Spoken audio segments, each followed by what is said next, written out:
కాశీ యొక్క గుప్త రహస్యం. లంబోదర వినాయకుడు మరియు లంబోదర మహాదేవుడు.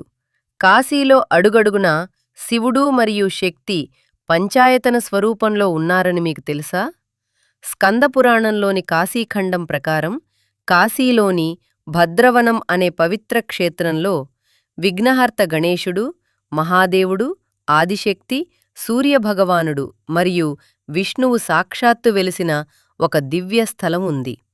కాశీలోని సప్తావరణ వినాయకుల్లో ద్వితీయ ఆవరణ వినాయకుల్లో ఒకరైన లంబోదర అవతారం ఇక్కడ ఉంది. విశాలాక్షిదేవి అడిగినప్పుడు మహాదేవుడు స్వయంగా కాశీలోని ద్వితీయ ఆవరణ వినాయకుల మహిమను ఈ విధంగా వివరించసాగాడు. ద్వితీయ ఆవరణ వినాయకుల్లో ప్రముఖమైనది లంబోదర వినాయకుడు. పూర్వకాలంలో సూర్యదేవుని వరంతో శక్తివంతుడైన క్రోధాసురుడు 3 లోకాలలోనూ విధ్వంసం సృష్టించినప్పుడు గణేశుడు లంబోదర రూపాన్ని తీసుకొని అతన్ని తగిన రీతిలో అవమానించాడు.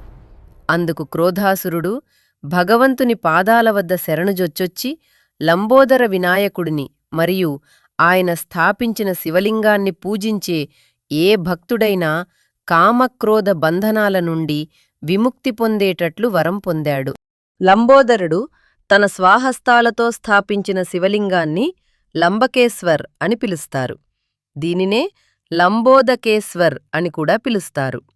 పార్వతీమాత కూడా ఇక్కడ గుప్త రూపంలో లంబకేశ్వరిగా ఉంటుంది. చతుర్థి నాడు లంబోదరుడికి మోదకం మరియు లంబకేశ్వర్ మహాదేవునికి శ్వేతపుష్పాలు అంటే తెల్లటి పువ్వులను సమర్పించి ఈ మహిమను 1 నెలపాటు పఠించే భక్తుడు జనన మరణ చక్రం నుండి విముక్తి పొంది ఆ అరుదైన స్వర్గకాశీని పొందుతాడు. ధర్మరక్షణ మరియు జ్ఞాన వ్యాప్తి కోసం ఈ అరుదైన సమాచారం అందరికీ షేర్ చెయ్యండి. ఓం నమః శివాయ. హరహర మహాదేవ. శంభో శంకర. కాశీ విశ్వనాథ భక్తి వృక్ష